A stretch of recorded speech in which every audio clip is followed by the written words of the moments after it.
The Sunlight and Moonlight podcast starts now. We're talking to Jonathon Roberts, composer, sound designer, and audio engineer, about Wisconsin, slot machine music, podcasts, Bible music, Something Next, living with rabbits, and artificial intelligence. Ryan, you ready to go? Let's do it. Let's get at it. Here we go.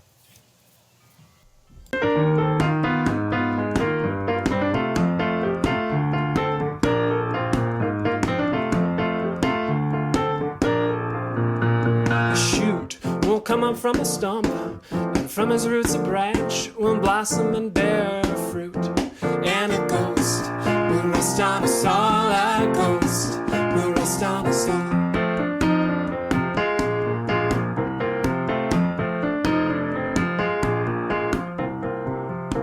Judge not by what you see, or know by what you hear, but wear your faith round your waist, and with righteousness favor the poor, with righteousness favor the poor. Whoa, raise a banner high for the exiles, raise a banner high for the scattered ones, raise a banner high over the water, wave over the water, break it up, break it down, so we can cross over on the land.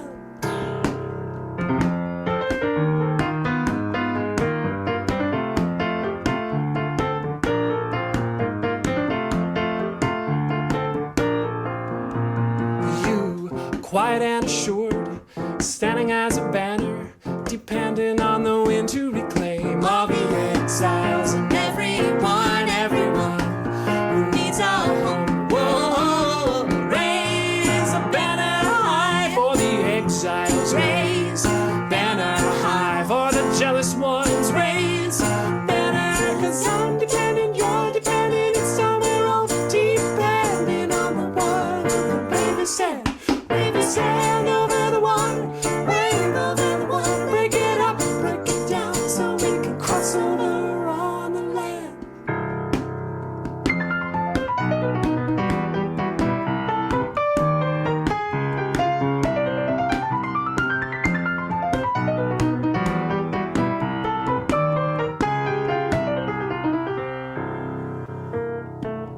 I'm a wolf and you're a lamb, our friends are goats and leopards, a calf and a lion and a lamb.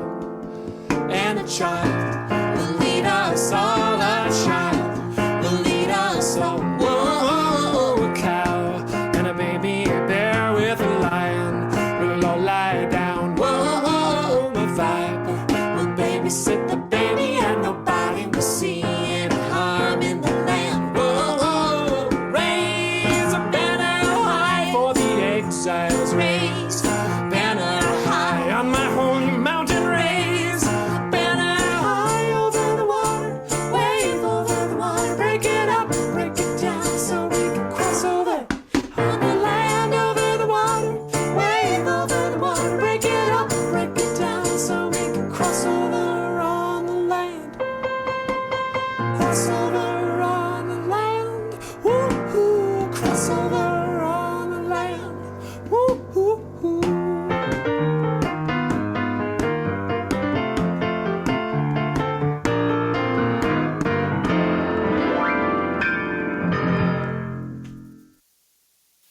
Man, I love that. that is some talent. I love that tune.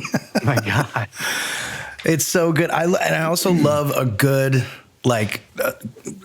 male falsetto with conviction. I think it's really important that if you're going to go for it, you go for it. And Jonathon goes for it, and he gets it. He goes for it, yeah. And Emily is I mean, they're great together, you know? It's really cool. And I'm glad, Jonathon Roberts here on the Sunlight Moonlight podcast program today. We're very excited. Jonathon is so talented and wearing so many different hats, quite perfect for the program and what we're trying to share with folks here today. I'm Dorman. We've got Ryan Havers along as usual. And Jonathon Roberts, our guest today, composer, audio engineer, sound designer, has done so many things to his credit. JonathonRoberts.com.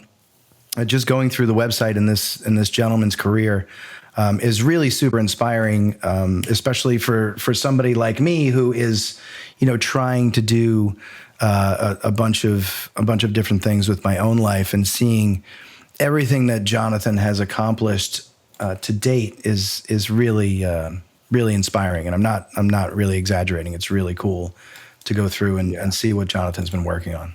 Absolutely. Ryan, what have you been working on? How about that?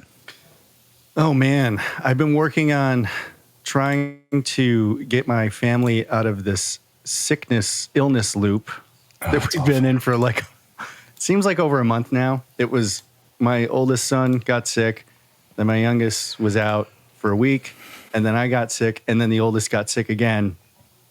And right now everybody's good. We're all well. It's funny. I feel like we've had this a very similar conversation several times on the show here, just because having young children is like living in a petri dish. It is. But the kids have off for a few days, so I have to find destinies for us all. So we're not just good luck with that, hanging out on screens and not interacting. It's tough. The screen is the double-edged sword, right? Because I want my kids to be technologically adept, right? I also sometimes. I thought you were going to say, I want so badly to escape my life. I mean, that's me. Well, I was getting there. Is basically, it acts like the other part of the sword is that it acts like it's like a really horrible digital babysitter. You know what's crazy? I realized the other day, it's so bad for your sort of capacity to focus and maintain focus and see something through to the end, especially with I'm on social media a lot because I post for my music project and I post for our project here, Sunlight Moonlight.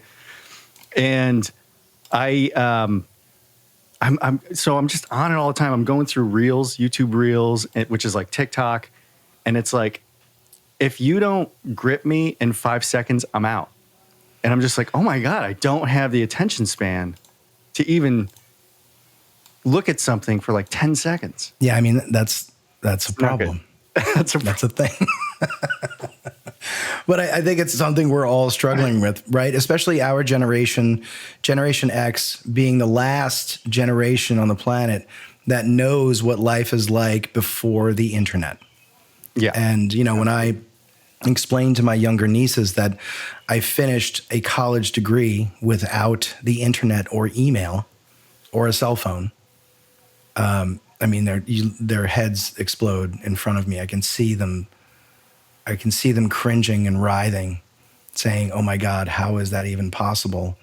I remember going to the university library for a book that was required reading, and the book was out, and you had to go find who had it. Yeah, yeah. That was your life. Yeah, that was it. Or if you're lucky, the librarian would tell you. Yeah. The librarian would tell you, the book person would tell you, oh, Vinny so-and-so has this book. And then I had to go find Vinny, either in a bar or the cafeteria, and be like, hey man, are you done with the book? Vinny. That's insane. Give me the book, Vinny. It's funny. I say Vinny because we had a friend in college named Vinny. And you went with Vinny. We went. He's such a good guy. He's the coolest guy. We had a moment, and I'll backtrack here, and then we'll get into Jonathon. We're here with Ryan Havers. I'm Dom Dorman. We've got Jonathon Roberts, the multi-talented composer and sound designer and audio engineer here on the Sunlight Moonlight podcast today, where we talk to working people about what they do to be creative and what creative people do for work. In college, we had a friend named Vinny.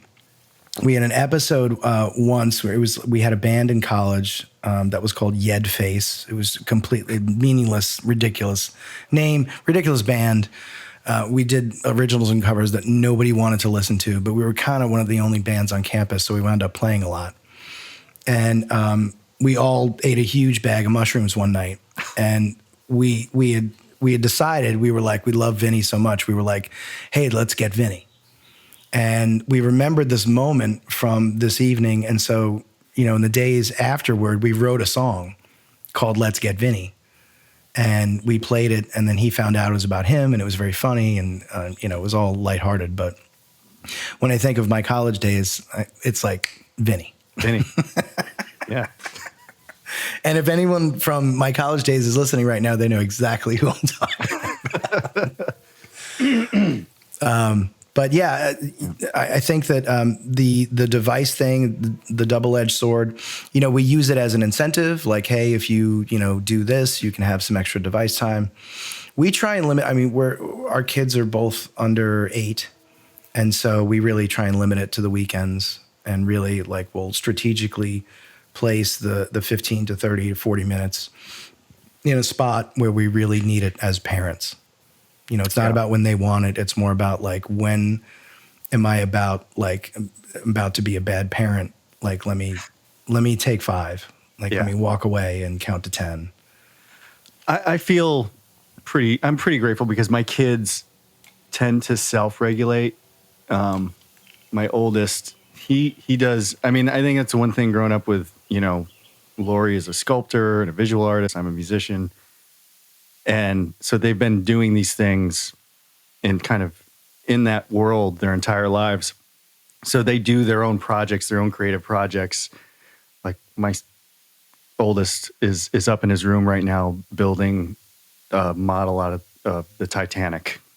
That's amazing. That he wants to take. There's another side to it. He wants to take it to, there's a natural spring here, and sink it. My first question was, does he know what happens?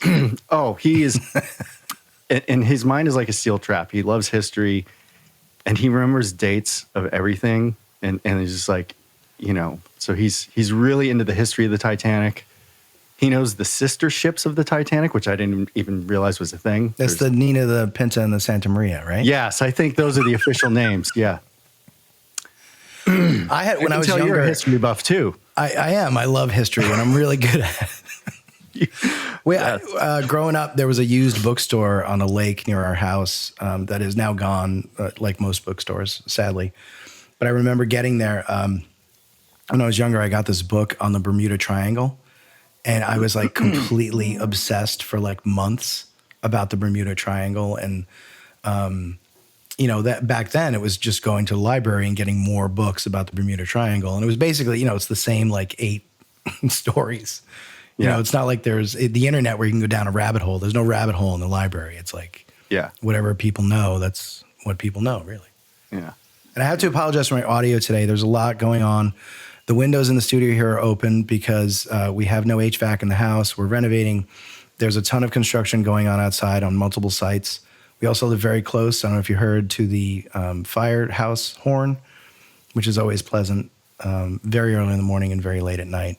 So I apologize for any extraneous sounds you guys may be hearing here on the Sunlight Moonlight podcast with Dom Dorman and Ryan Havers. That is life. I expect my kids to be coming in here at some point asking if I can get them something, to which I will say, you are old enough and capable enough to go get yourself a glass of water. At a certain point, you realize as a parent, especially of young children, that you are basically a butler. You are an unpaid butler. Actually, you pay to be the butler. Yes. Because we don't make any money for being the butler. We actually lose money. Yeah. So it's like if someone came to your house and said, can I just throw money in the garbage to be your butler? Can I pay you to work for you? Right. It's a it's not different good. kind of job. It's not for everybody. Yeah. So we want to talk with Jonathon Roberts about all the things that not only all the things that he's done, which are myriad, but all the things that he wants to be doing and things that are coming up for Jonathon. What I like about that song, Raise a Banner, is that it is a sort of religious song, but you kind of wouldn't know it, right? And I think that it's very sort of upbeat, and it's got great, I hear a little, obviously going to the piano folks, right? I'm going to Ben Folds. I'm going a little bit to Billy Joel. And especially with the harmonies and the falsetto, I like the sparse production, the spontaneous performance. I think it's really cool. And I always think it's cool where you can sort of like have a piece of art that covers a couple of different things. It's not just like there's layers, right? There are. You can tell with Jonathan's music there are layers, which is I think really good art has layers. As opposed to maybe a song like "Girls, Girls, Girls" by Motley Crue, which is pretty singular. You haven't gotten into the subtext of that song. There is. I'm missing several layers. You're missing. There's a hidden narrative. There's a history. I mean, they're going back. They're pulling from classical music, Baroque. Well, really. There's a lot about. There's a lot of socialism in there, and social commentary. Social commentary. There's Jonathan. Oh, he's not here. He's not there yet. Where is he? There he is. Surprise. I jumped the gun. I'm sorry. Jonathan, as soon as we started talking about Motley Crue, I figured this is a good time to bring Jonathan in. Yeah, great segue. Thank you. One of the great religious bands, Motley Crue. Oh, yeah. Really shaped the culture. What about Stryper, though? Jonathan, is being a composer of music that sort of covers religious scripture and things like that. What are your thoughts on Stryper? I have I don't really know Stryper. I'm so sorry. They're like a Christian heavy metal band. Oh, really? Oh, and they dressed in stripes, black and yellow stripes. Oh, okay. Yeah, some of those metal Christian bands can be really dark and like surprisingly heavy. There was like a little station in the town where I grew up that just only played that stuff, and I was stunned. They really went for it. It's also amazing that you can have a station that just plays that. I know it didn't survive, but for a while, wow. Yeah. But getting back to your music, there are definitely layers there, and you definitely are inspired by your religion, which I think is really cool. I think you do it in such a way where I got some of the religious references in that last song, but it's weaved in sort of a way that it's you. You know what I mean? Like there's a life lived there, and it's not. There's a deeper connection and a deeper meaning there is what I get from it. Thanks. You all are so nice to say all that about my stuff. It's something I really love to do. I've always liked to write with biblical text, and I think it's fun because like that one's Isaiah 11. It was about that and about my mom. It was like for her a present for her birthday because a lot of the themes in there remind me of her. And I like writing on scripture for many reasons, but one is that it forces you to go down these interesting paths because the phrasing is not how you maybe would have written yourself, and it forces you to like come up with some creative solutions musically. And I'm not a great lyricist, so I thought, well, I'm going to take this thing that I'm passionate about and let that kind of guide me. I really like your lyrics. It's surprising that you say that because I don't know if it. I mean, you're not obviously, and look, I'm not. I've never read the Bible. I'm not a very religious person. I don't have anything against people, obviously, who are religious. I think any life that you live, as long as it's in a healthy way, right? But so I don't know if in listening to those lyrics, if there's like direct references, direct quotes from the scripture, but it sounds like your voice, you know what I mean, through the whole thing. Oh, like cool. You definitely have a style and your own voice, which is the whole, I think, what you, as an artist, that's what you want, right? Yeah, that's great. Yeah, so there are a lot of stuff pulled from there, but I'm glad it feels like me too, because it's sort of like I guess it's sort of the things that I light up when I'm like reading through a section. I'm like, oh, this is really wild, or this is really interesting to me, and this connects to whatever part of my life.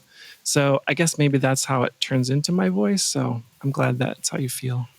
I think it's being an ex-Catholic. I was raised Catholic. I did 17 years of Catholic school. I was an altar boy. So a lot of Jesus and a lot of religion. But I think it's important to not conflate scripture, spirituality, and organized religion, because I think they're all really separate pillars.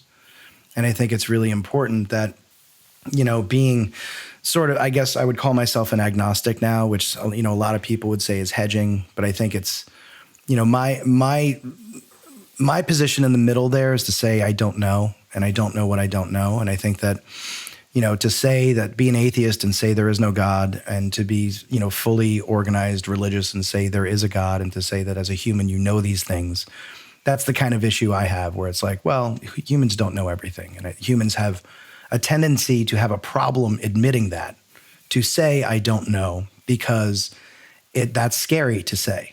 And it's also, it requires humility to say two things that, humans are not really sort of good at handling.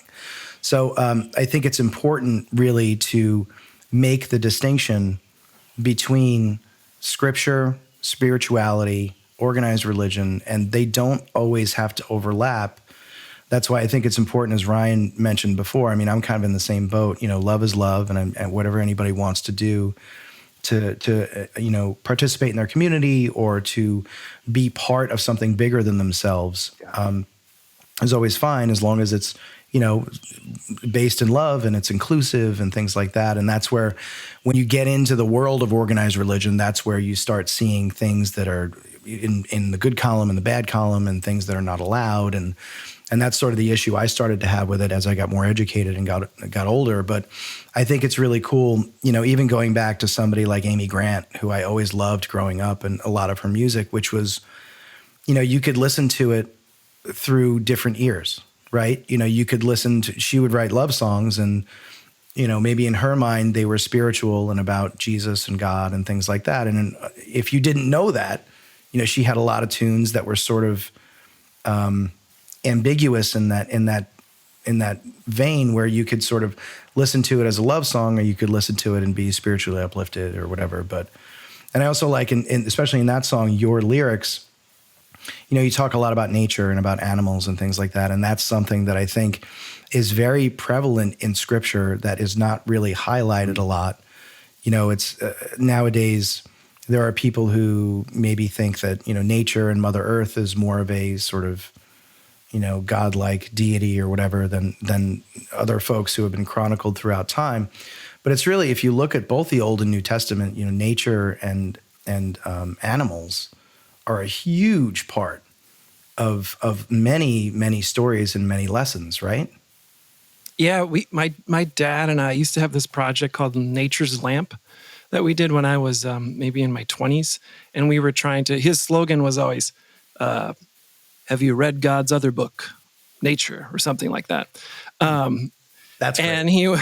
And so we had this project where we were like cataloging and pulling out every nature-related word in scriptures. So we just sort of went through this whole thing, and we're finding the connected themes. And you're right, it was like that. Wow, you're shocked at how many times they go up on top of a mountain to find, to have some sort of peace or solitude. And of course, all the animals and all the animal imagery. So yeah, it's all over the place. That's really cool. I just as on a personal note, I went to a high school that was run by Franciscan brothers.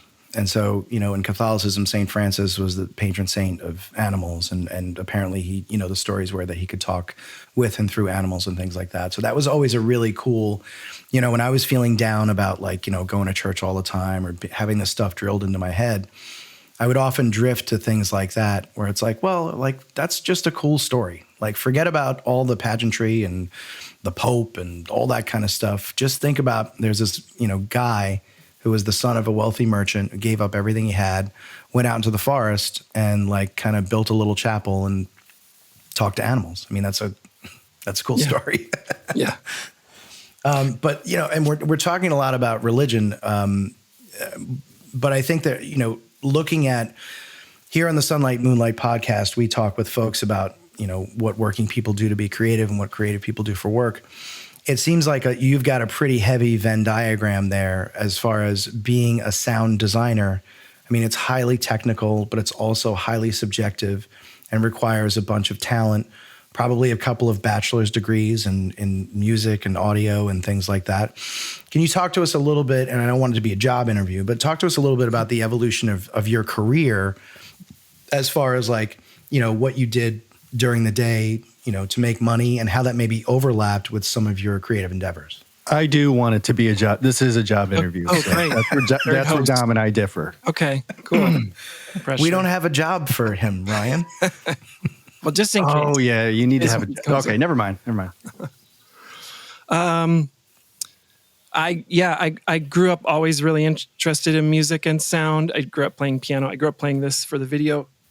I grew up playing this very piano that's behind me in Wisconsin. But I also really loved puttering in the basement and recording weird sounds. I would put a microphone in the washing machine and bang on it and gather whatever kind of sounds I could and put it into my copy of Cool Edit 3.0. Yeah, Cool Edit, man. Cool Edit. Oh my God. And thank you. Wow. Thank you for knowing what that is. We're all dating ourselves, but yes, great. That was a thing. Let's just talk about Cool Edit. What was fun about Cool Edit is that you could, at the level I had, there was no multi-tracking, so it was one track, but they had pace combine. So you would record your sound, you'd be like, I think later on I'm going to want this on top of this, so you just keep adding layers and layers onto this giant wave file. You had to start really quiet because it was going to get big. But anyway, Cool Edit, the Cool Edit Show. Welcome to Cool Edit Show. Anyway, so I wrote a lot of music. I loved kind of making up my own things, like making up my own songs and making up my own, I liked Weird Al. I liked making up oh man. Dare to Be Stupid. When Dare to Be Stupid came out, it changed my life. Uh-huh. Yeah. We used to bring a boombox on the bus in the morning and we would listen to that tape back and forth. I can't tell you how many songs I knew first as Weird Al songs. I had no idea this was a real song. Oh, right. Rocky Road. I Love Rocky Road. Yeah. And Yoda, I remember. I had never heard Lola before. Yeah, it was 10 years later before I heard the real one. Yoda. That was so good. Yeah. I forgot where we're going with this. What was the question? Sort of like the evolution of your career and how the creativity sort of overlapped with, maybe technology and earning a living. Oh, right. Yes. So I was always interested in doing my own thing. I went to school for composition and theater. And I always kind of wanted to create my own thing, and I was eager to get out and work and do something. I was eager to figure out what it was like to be in the real world and for the stuff to count. I had trouble I like doing assignments if I could be like, well, maybe I could use this later in whatever thing I'm going to dream up. But it was hard for me to do assignments just for doing them. It was always like, what am I going to do after? And I used to always want to know, when you're in school, it's like such a mystery. You always want to know when people come visit professionals. I just wanted to know well, how much does it cost for you to live in that apartment? I just want to know. Just give me a ballpark, because I think, is it $100 or $10,000? Because I really don't know. So I wanted to know this life information and make my own way. Right after school, I made this show on the Apostle Paul it was like a performance art piece. I got an RV and I went in the RV and I would drive around the West and go to a town and do shows of this one-man video art and music soundscape kind of collage about his life, about what I thought was wild about his writings. And I did that in part because I was I'm making my own way. And I did that for a couple years. Always thought that that was a big learning curve for me on what it would take to make your own way in the music and the arts. I kind of thought coming out of school, I was like, okay, I'm going to roll up into this town. I'm this neat guy. I got my show. Where can I put this on? And kind of ask around the town, and thought I would just sort of be there and kind of like who's the Music Man guy?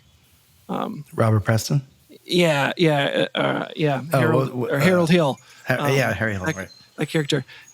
Just rolling to town. Robert Preston. I guess he was a grifter also, but so.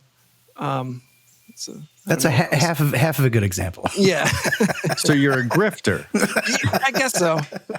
I do love those grifting shows on Netflix. I can't get enough of them. So maybe something about that seems appealing, but. I think we're really getting somewhere with this, Jonathan. I had therapy before this, right before this, sitting here on Zoom. So sorry, we should have told you in the FAQs for the show. You should always schedule your therapist appointment after the show. Oh shoot! Well. Most people need it after. Raw. Yeah. Anyway, so I don't know where I was. We're still on the. This is going to take the whole show. I mean, do you want to fast forward to maybe video games and Spotify? Oh yeah, sure. I did that. I moved to New York City. I played in a crazy band that played at the living room all the time, and the band leader, he became the sound director at a slot machine company and hired the whole band, and we became the sound department. And suddenly we went from just schlubbing around New York City to being in this high rise making slot machine music all day. That's pretty incredible. It was super fun. And slot machine music is everything you could think of. It's got some fun themes, but it's got all the dinging and everything, and all these different styles. We were all together just throwing new ideas around. That was a really fun creative environment. That's like my dream. Ryan and I have talked about it all the time. That's like our dream, to sort of be on staff in some capacity, to say your job is to come in to the studio every day and just come up with new music, and we'll pay you for it. That, it just sounds like the dream. Yeah, and with people that are creative, that you can do it together. It was really special. So we have a mutual acquaintance in that. I've also, not at the level that you did it, but I've made some music for some slot machine games. And fun, right? You were always the reference, you got to check out John's stuff, Oh, really? Yeah, totally. That's cool. It is fun. It's fun to write. At the time, I don't know if they still use it, but at the time I wrote one of the main ones they use for the big win, the jackpot songs. Yeah. And it was really fun to think I'm going to write a piece of music that someone's going to experience when they're at the highest point of, I don't know about their life, but at least their week. Such a happy moment. I did it. I won this big thing. So it's probably going to be burned into their brain. Because they'll either black out because they won $1 million, or they'll just play that song over in their dreams. Yeah. Let's hope. After that, I did a bunch of. That's around there. We had kids. My wife Emily and I. So then I started thinking about. I did a whole period where I was making kids music and kids podcasts. Always really kind of enjoyed that kids media. But when you have your own kids, it's just fun to do that with them. And I started imagining, I made a bunch of stuff under the name ComposerDad, and I started imagining myself as a superhero. Because when you're just an exhausted dad of little kids, you just need to imagine yourself in that way sometimes. And it feels like these big feats. I was really chill when I had to put nickels in a seatbelt over and over for an hour and just do this thing that was stressing me out. Right. Or I haven't yelled at my son in 6 hours. Like, that feels like a real superhero thing. All right. I'm a great dad. Yeah. But out of my love for kid stuff, I started listening to Chompers, a hit toothbrushing podcast for kids, and that was made by Gimlet. And I just kind of became friends with them. And then when they had an opening there, I applied for an internship. I was just a little old and for an internship, but they said, well, I mean, they didn't tell me I was old, but anyway, they said. They thought it. They thought it. I was thinking. Listen, you're old, but we'll give you an internship. No, there was a guy who came in as my intern at SiriusXM. He was older than me at the time, and now he is like a senior producer there. He stuck it out. He said he wanted to stop doing what he was doing, and he was like living with his parents or whatever. And then he stuck it out and became a salaried employee. And then he worked his way all the way up to like a senior talk producer, and he's still there today. Oh, so wow. It's never too late. There you go. Yeah, that's awesome. That's really great. Yeah, it's always good to be able to like pivot in your life and be like, I'm open to starting in this new thing at this level. Yeah. With Gimlet and Spotify, they said we actually need an audio engineer, which you're more qualified for. So that worked out. And I started there at Spotify, or it's Gimlet, but the first day I went into work, I saw on the news that their Gimlet's to be acquired by Spotify. So I said, I'm going to ask my boss about that on Monday. And hey, man, it's tough to avoid now. It's like it's every day everybody's checking their badges to see if that's the company they still work for, you know? Yeah. But I was there for 5 years up until just the spring. And did kid stuff and then a lot in fiction podcasts. That I want to pause there for a second because I listened to some of the reel where you were doing Quiet Part Loud and Case 63 and like that stuff. It's so cool to me. And first of all, it sounded amazing. That the Quiet Part Loud clips with the actor, what was his name? Tracy Letts. Tracy Letts. So he's totally insane in his own right. Absolutely. Yeah. Like he wrote Multiple August Osage County. Right. He was on Seinfeld as like a character actor. I mean, the guy, like, I think he was married to Meryl Streep maybe, or I might be conflating folks. But anyway, the sound design is so incredible. And it really brought me back to one of the reasons I wanted to get into broadcasting and specifically radio when I started was that when I was really young, my grandparents had bought me this set of these old cassettes. They were cassettes that were old radio shows. So it was like the Bickersons, and it was like George Burns and his wife and Charlie McCarthy. And it was in this plastic, it looked like an old console radio, like a stand, you know, a wooden big walnut case. And the cassettes were like sort of, you know, in there horizontally in a little set. And I kept it as a set. I was really like OCD about that.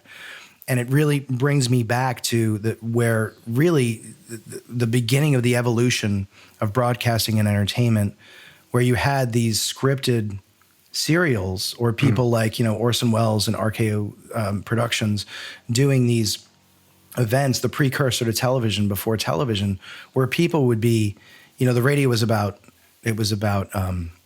news and music, but also these shows and Jack Benny and things like that, where families would huddle around the radio at night on a weekly basis just to hear these specific shows. And really listening to, you know, a little bit of Quiet Part Loud and Case 63. I'm also a huge Oscar Isaac fan. So that was like so cool. Good, right? He's got such a great voice and such great delivery. But hearing those again brought me, it's amazing how things have come full circle, where of like you have the beginning of broadcast entertainment being these fictional podcasts. That's exactly what it was. It was like these people in a room telling these stories with sound effects to make you be able to close your eyes and envision yourself being there and envision what they're talking about.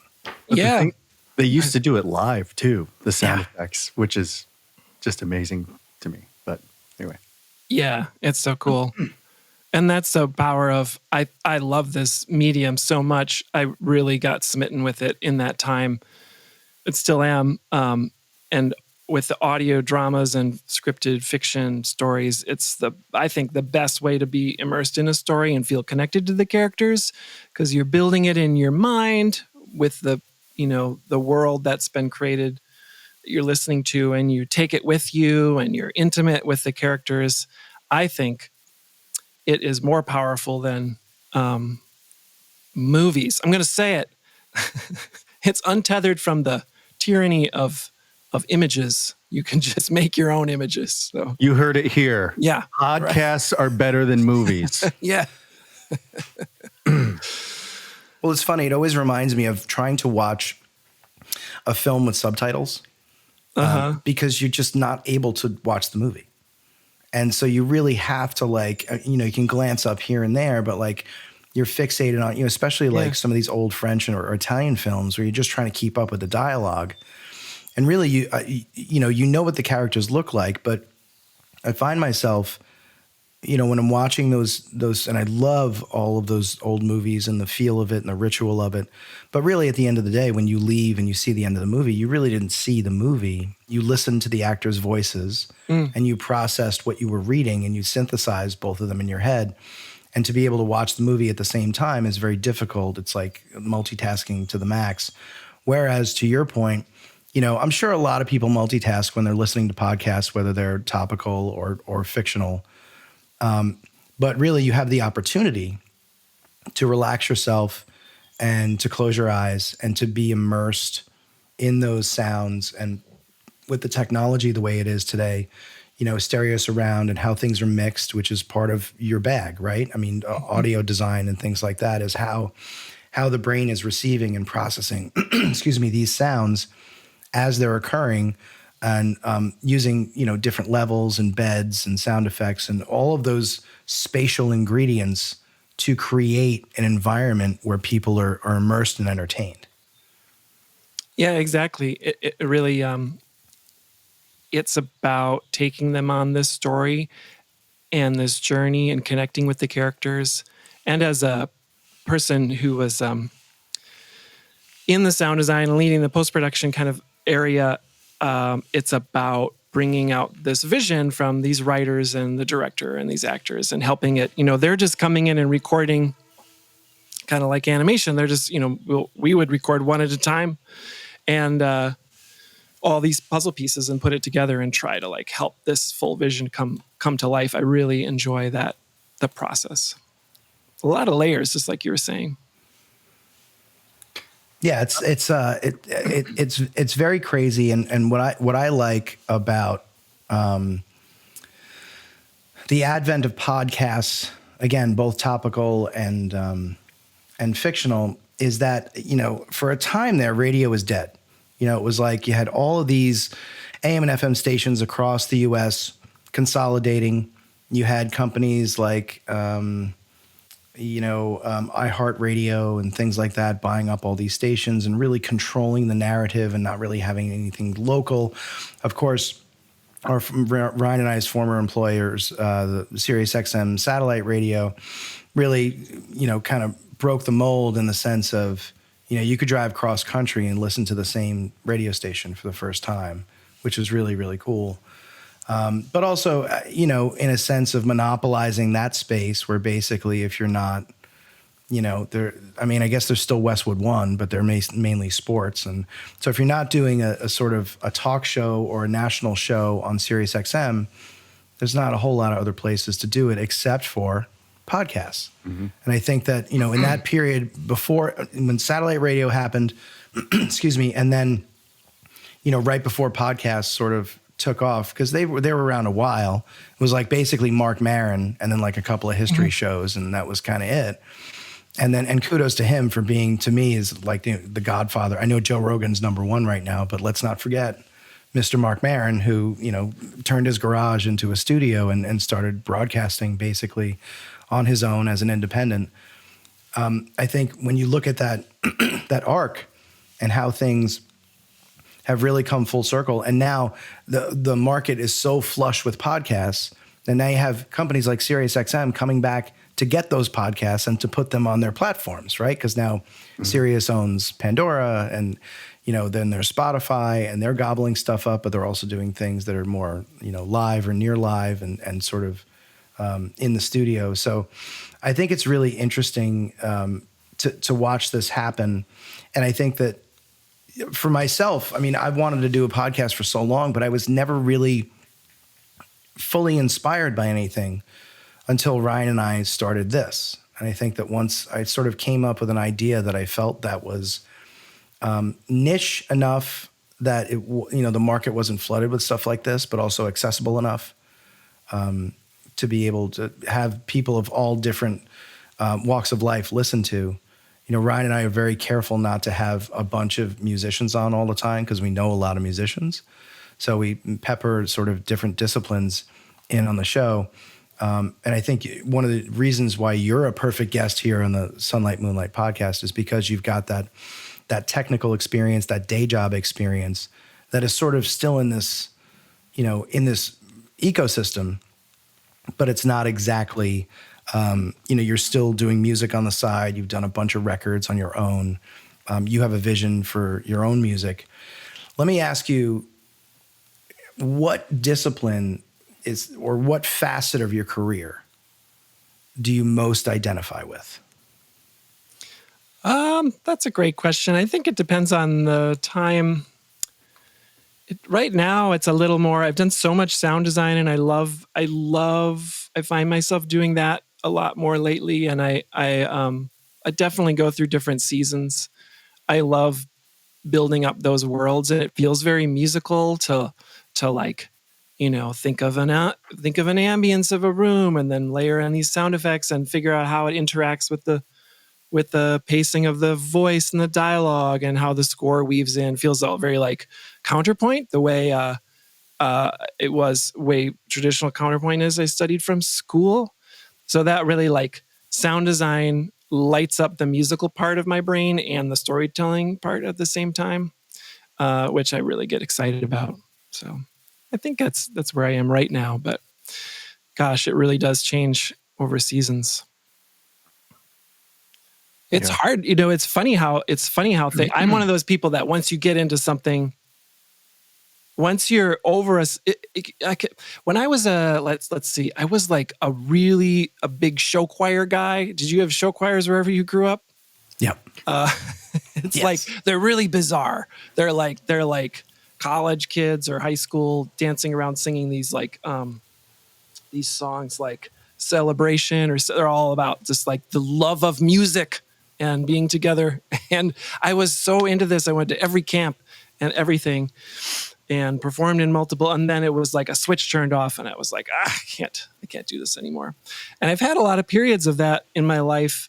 And there's a lot of stuff like that comes and goes. And then some things come back. It's just funny about life, how that works. Do you all have that too?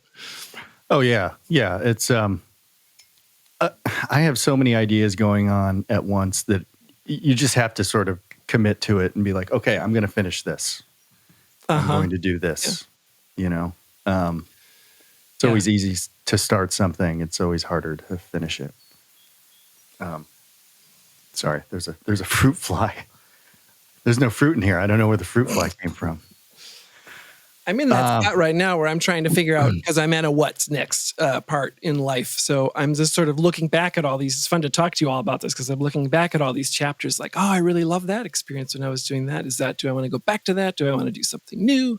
It's like, these are all the questions that I'm asking and that people ask in these transitional times. So when you're working on, I'm sorry, keep swatting this fly. On some of the shows that you were working on in Spotify, like what sort of, there were multiple number one shows. What type of hours were you putting in? Like what work goes into a production like that? Are you just working around the clock, or is it very structured? Those shows, they're really fun to make. They usually, the life of them, once the script is locked, the writers are kind of working on this for however long they want to develop their dream. But once the script is locked, it sort of followed the pattern of like a couple months of pre-production, getting things ready and casting, and then maybe a month of recording all the actors for the show, and then maybe 5 months or so of post-production, of layering all the sounds. We might have had a couple shows going at once that you're doing earlier work on one and then finishing up another one, so they would overlap, or different. We had a team of people, so different people would be working on them. But at Spotify, that was, that was really fun. It was like that was a full-time job, full-time hours, working on this on this show for probably about that length of time per show. Yeah. I also wanted to get into, you'd mentioned that you had taken some AI training at Spotify. What did you learn? What sort of training did you do? Well, that was wild because Spotify does a lot of, they're pros at helping you discover new music, right? That's their thing. Yeah. And so they use, for even before the AI boom or whatever we're in, I'm no expert, but even before that, they were really good at leveraging this and figuring out how to use AI to help you find what you would like based on what other people were enjoying and listening to. So just working there, I thought, this is a great opportunity to learn how they do that a little bit more. So they had internal, like other companies had internal classes on AI and large language models and sort of how to use it. I was interested in it being a creative tool. I'm not really a programmer, but I was interested in how it can be used either to make personalized experiences for a listener at some level. Like, what if you could tell a story that had some element in it that was resonated with you? I'm sure other people have worked on this too. Mm-hmm. But so both like what could be personalized about your listening, that was interesting to me and still is. And then also how you can use it as a creative tool. For example, I'm not a great writer with words in my opinion, but so it was fun. It's fun to have that as an assistant to be like, not necessarily write it for you, but sort of get a little bit out of your head and tweak, help you get rolling. And like writing from scripture, I take the text and I'll be like, oh, I like that part. I like that part. I like that part. But then using some sort of generative model to help you just think outside the box and then use that as a jumping off point, I think it's really fun creatively. So I think that's sort of where I am.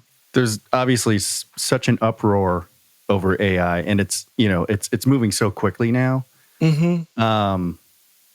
A lot of people, and Dom, you and I have talked about this, but many of my friends are very worried how it's going to affect the creative fields. And, I hear like, well, that's it. It's over for us. And I don't know. Maybe I'm just more like an optimist to a fault, but like, I just don't think I see where you're coming from. I see it to be used as a tool. I don't. And many of my friends, you're giving everybody way too much credit. That's Dom has said it. Other people have said it. You're giving people way too much credit. I think that in a time where we're on social media, we're online all the time, people crave human connection. I don't think it'll ever go out of style. Humans making music and humans performing. I say humans because I think I have to distinguish it from artificial intelligence now. I think humans are always going to want to hear music from humans, and they're going to want to hear it from AI too. But I don't think it's like humans aren't going to go away, and being creative is not going to go away. Art is not going to go away, because I think that we as human beings need that connection. I mean, look, I agree with what you said. However, I think that you're overestimating people's ability to sort of differentiate between what they're hearing as being generated from an actual human versus what they're hearing being generated from an artificial intelligence. I think you could probably, figure it out. But like if we do these blind tastings, as it were, like these blind watchings or hearings, or be able to, if you look at some of the artwork that's coming out generated by AI, like I can't tell you what was made by a human or a computer. Well, I think as a human being, you have to put it out there and you have to say, hey, I made this. Like, right, that's but what how if you're lying? Nothing's stopping me from, if I go in and make a bunch of AI generated images, let's say like, comic book characters, right? And I print them out and I put them in really nice frames and I bring them to an art exhibition. Yeah. Like, why? I can sell those. Yeah, but I mean, people have done that before. People have claimed they've written music and they get other people to write it and pay them and like, hey, look at what I did. I mean, Milli Vanilli was like the first AI, right? Like, yeah, like I don't. That's a great quote. Wow. Yeah, Milli Vanilli is the first. They were ahead of their time, man. We should have leaned my in. Mind. Yeah. We should have leaned in. But Jonathan, what are your thoughts on that in terms of creativity or in just jobs in general? What do you think, especially on your areas of expertise that would what be does it affected by threaten AI? and what? Yeah. It is. I think it's interesting how if it's in your field, you can detect it so much better than out of your expertise. If I said, if I'm generating some writing, I'm like, well, that's pretty good. That's a story, sure. But if I hear AI generated music, I'm like, this is a disaster zone. Someone's got to clamp this down. Right. We're ruining the industry. And so I think it's a little bit like that across fields. And you can feel like excited about an area that you aren't so good at. You can be like, I can express myself in this area a little bit. But you're going to need people, somebody with taste is going to have to come in and say, don't share. That's a creative tool for you. That's a creative tool for yourself. Don't share that. It's actually garbage. Whoa, we just moved. That was exciting. So I try to do it subtly. This was a comment. This is supposed to happen naturally. It's just... but anyway, you're always going to need people with taste to understand what is actually high quality. And yeah. I mean, yeah. And what do you? I mean, Dom thinks I'm crazy. Another friend of mine, Johnny, thinks I'm crazy. I just think it's cute. You're like, you give people beautiful. It gives people so much credit. It's like, oh, like Ryan still has faith in humanity. That's cute. I do. I know you do. I think it's adorable. I do. I do not. It's such a backhanded. No, but I admire your positivity. I will say that is genuine. I admire your positivity because I don't have it. I am wired toward the negative. I'm a consummate New Yorker. I've never lived anywhere else. And when someone says good morning to me, my first thought is, what is your angle? What do you want from me? Right. And that's a horrible disposition. However, it's just how I am. Sure. And I do think, for example, we stayed in an Airbnb a couple of weeks ago, the family, and we were having these conversations back and forth with the owner through the app. And it's kind of like, did you get in the house okay? And I'm like, the code doesn't work and there's a leak in the ceiling, whatever. And he was writing these responses back to me. And I was like, something in the back of I was like, is this a fucking real person or is this like a bot? Yeah. Because the English was technically correct, but there was something off. Yeah. So he could have been using Google Translate, like maybe he speaks, whatever, Russian or some other weird language that is not, he doesn't want to do broken English, right? So maybe he's putting all of his language into Google Translate. He's hitting English, he's copying, pasting, and putting in there. And that's kind of the feel of what you get, where it's like, it's technically accurate what they're saying, but there's something that's not rhythmically correct about it. Right. And I was talking to my wife and I was like, I don't know if this is like a real person. Like, and it's unsettling, right? Did we rent this Airbnb from like a machine? Mm-hmm. Like, is there a server somewhere that's like, okay, send in the cleaners.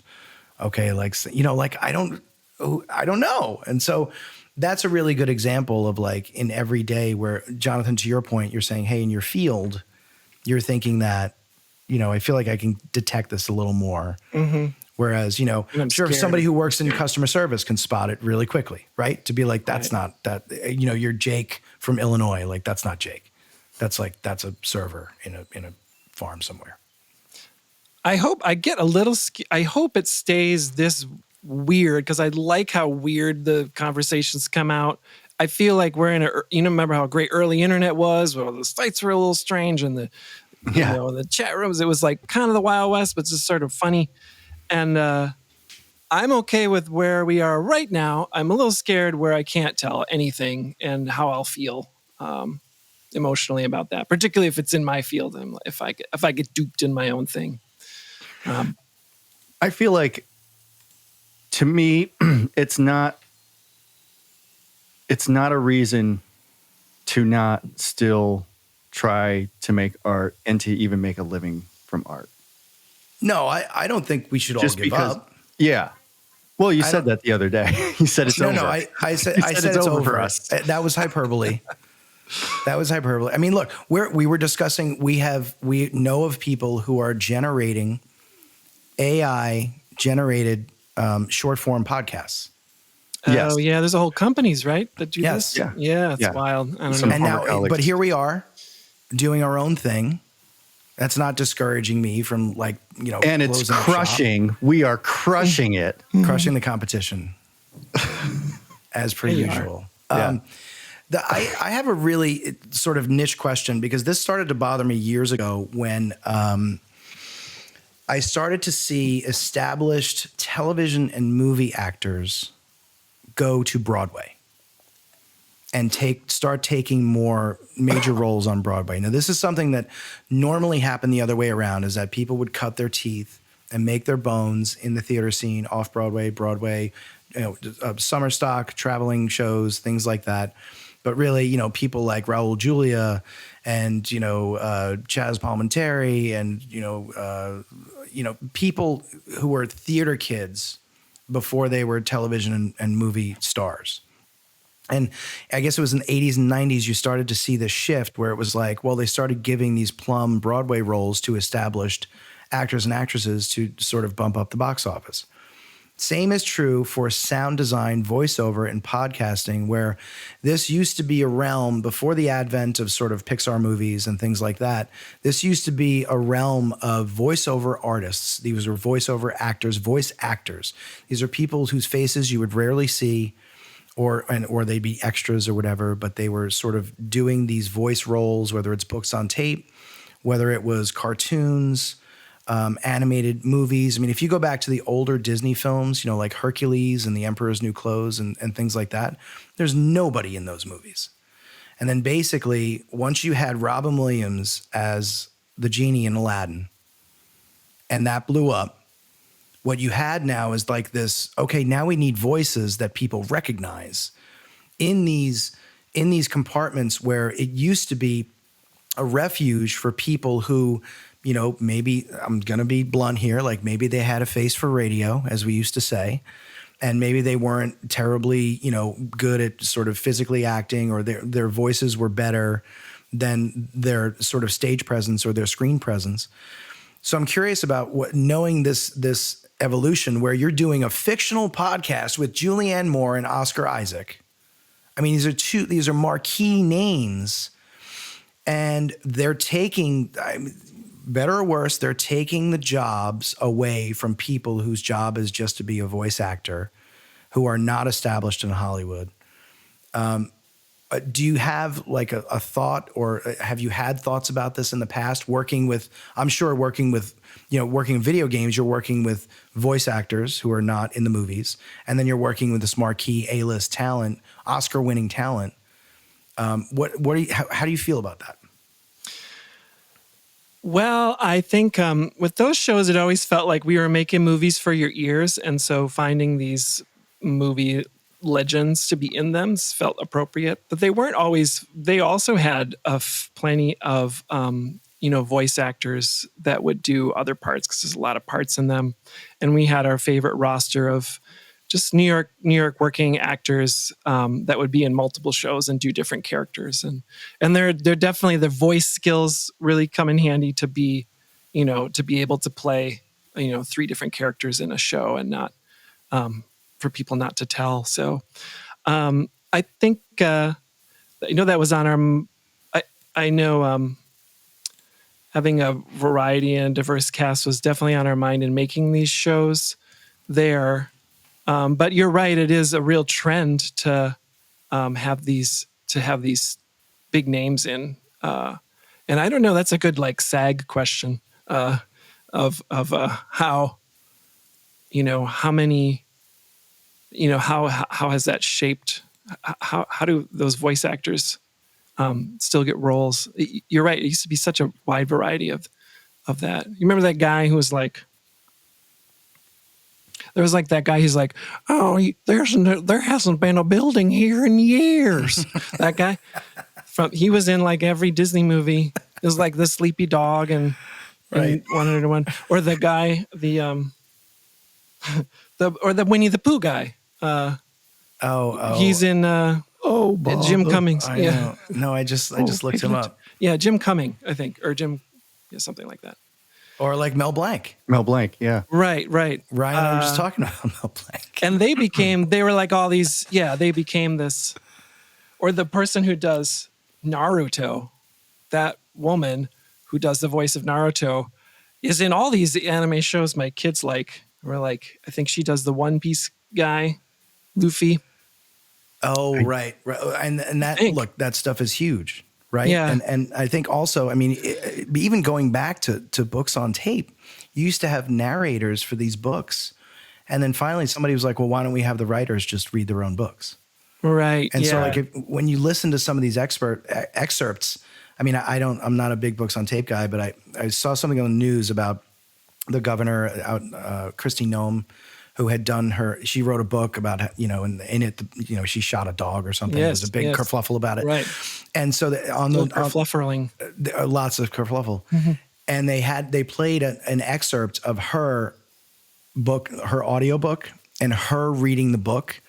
And it was forget about the subject matter. I mean, it was just the most awful thing. It was like listening to just a middle-aged woman read off a page, zero inflection, zero emotion.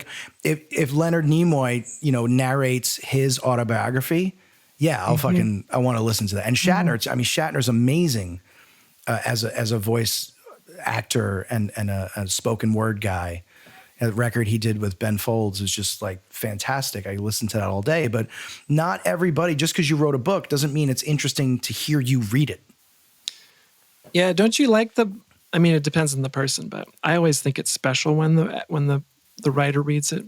If they're good at it. That's true. If it's listenable. Toni Morrison, okay. Bill Clinton, okay. He's an orator. But if it comes down to somebody who's really smart but doesn't know how to deliver it, it's kind of you lose me. That's when you got to ratchet it up and listen to it at 1.75 speed, because that's a field. That's a threat from the AI generated voices. That's a tough area that you can just plug in your whole book and have it read and say, well, that's pretty good. Saved a bunch of money. So that's a real threat to the audiobook readers. Yeah. I would assume. I have a question here. So you wear many hats, right? You're a parent, and you also have a spouse who works in the arts. How do you juggle all that? How do you guys juggle all of it? We did a lot of juggling, like you both know, in your own lives. Yes, my wife is an accomplished theater performer, theater maker, and a PhD student in Shakespeare and emotion, and a performer, aerialist, mover, and a great singer and guitar player. So she is very inspiring around the house because she's always exploring new things and does a great job of running toward an interest, and that impacts the kids a lot too. So they get excited about our youngest is really into gymnastics and tumbling. He saw some tumbling videos on YouTube and then saw more and more and more. And then my wife is able to do all this stuff with him. So that feeds his interest. So we do our best of trying to just honestly share what we're doing with them and hope that they at least see what we're doing and see that we do it in a positive way that feels restorative to us and helps other people. Sometimes they're not into the stuff we do. They don't really, it was years. So Emily and I used to sing and perform together. You heard her in that song. Yeah. But it was like, I don't know, 7 years or so before they stopped just screaming when we would sing together in the house. Just screaming like so loud we couldn't do it. They were so just like mad about us doing that together. Really killed the band. What a weird like Yoko Ono syndrome, like influence. It's like you don't think of that. Mm-hmm. I've had a similar thing when my kids were really young. My oldest, when he was a toddler, he did not like seeing me perform, and he would come up to me while I was playing and like hit me. He'd start hitting me. Yeah. This thing is between you and me. Let's shut it down. Yeah. Yeah. So that might be a Ryan. That might be a you thing though, Ryan, because whenever anybody hears you play, it's like, all right. He's not the first person that has hit me from performing. So that's true. That's true. It's not true. We've covered so much here, Jonathan. I really, really enjoyed this conversation here on the Sunlight Moonlight podcast. I'm Dom Dorman. I'm here with Ryan Havers, and we're here with Jonathon Roberts, composer, audio engineer, sound designer. Jonathan, covering everything we've covered, and we've gone a little long here, but I'm okay with it because I think everything was like, what a super cool conversation and so interesting for not only for us, but for our listeners and watchers. Normally toward the end of the show, we do a segment here on the Sunlight Moonlight podcast called Easy Uneasy. And this is where Ryan will ask you a question that should effectively be easy to answer. And then I will follow up with a question that may make you uneasy. So are you into this? Are you okay with this? Yeah, let's do it. All right. Okay. Easy question. Yeah. Easy question. What is your favorite meal of the day? Breakfast. Breakfast. Mm-hmm. I make too. the breakfasts. I like them. I feel good. What's your go-to breakfast? What do you like? Well, pancakes are a real hit. Chocolate chip blueberry pancakes. Mm-hmm. Blueberry flax. Adapted Martha Stewart recipe. Big hit in our house. Make it a lot. Interesting. Dom beat Martha Stewart in a chili cook-off recently. Wow! Congratulations! I did. Really? So last year I won my town chili cook-off, and you get a golden ladle as the prize. I thought you were reaching over to. I saw your hand go over. It'd be great if you have it. No, it's elsewhere. But so this year I tried to repeat as the champion, and there was a late entrant into the chili cook-off. It was Martha Stewart. Wow.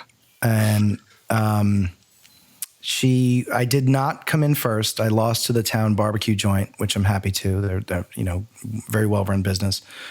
But she came in third, and I came in second, which means I did not win, but I beat Martha Stewart at cooking. Wow. Yeah. Congratulations. It was good chili. Thank you. Yeah, amazing. Thanks. And she admitted to me, well, I won't say.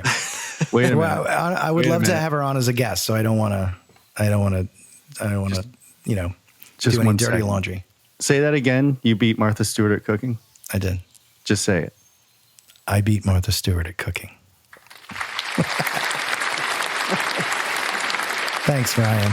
That's for our audio designer guest. See, wow. we can do it too. Yeah, it's not. See, it really elevated the whole show. It did. See what sound can do. It was in stereo too. You guys are doubters, but okay. So now I'm going to ask you a question that may make you uneasy. okay, great. Have you ever stolen towels from a hotel? Have I ever stolen towels from a hotel? Or a robe? No, I think I've taken the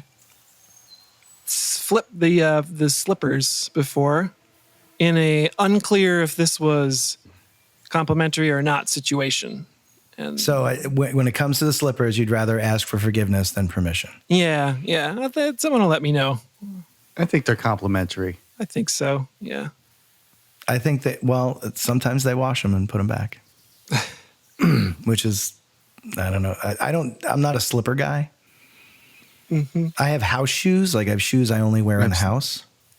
I have nice slippers with cork bottom. Contrary to popular belief, the mini fridge is not complimentary. I found that out the hard way. Well, the mini fridge The can whole be fridge, used. like, Oh, it's you very took the whole uncomfortable if you fridge? take it out. Oh. And you're checking out, and they're like, "Excuse me, sir, That's not you can't take complimentary. that." I'm like, "Oh, I thought everything was complimentary." Turns out it's not. I once stayed at a hotel that, if you're aware or wordsmith, as I consider myself to be, there are two versions of the pronounced word complimentary. One has an E in the middle and one has an I in the middle. So complimentary with an E means gratis. It is yours. Complimentary means it kind of goes with the room, but you still pay for it. So I actually stayed in a hotel that had a sign on it where it was spelled complimentary, and if you drank it, you got charged for it. Do you understand how dastardly that is? That is. How underhanded that is? Yeah. That is. As in, like, this is not free. It just kind of goes with the room, doesn't it? Wow, that's tricky. I'm going to start a petition. That's one for Grammar Girl. We're here on the Sunlight Moonlight podcast with Jonathon Roberts. Jonathon, thank you so much for your time.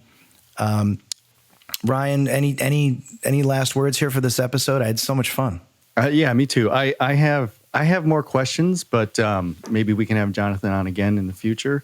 And I would also like to have Emily on because Absolutely. she does a lot of different interesting creative projects. Yeah, that's a good idea. Yeah, you mentioned, what did you say? Shakespeare and emotions? Shakespeare and emotion, yeah, how they perform, how people are told and how people decide to perform emotion in Shakespeare these days versus how it was back then. And a lot of interesting opinions about that. That's that's a Research. whole show in itself. And the fact that she's an aerial artist as well is Yeah. totally intriguing. Yeah. Well, that's great. For Ryan Havers, I am Dom Dorman. This is the Sunlight Moonlight podcast. We were here with Jonathon Roberts, composer, audio designer, and audio engineer, sound designer. And we thank Jonathon, you for your time, and we hope to see you again very soon. Thanks, you fellas. Thanks, Jonathon. Have a Peace. good one.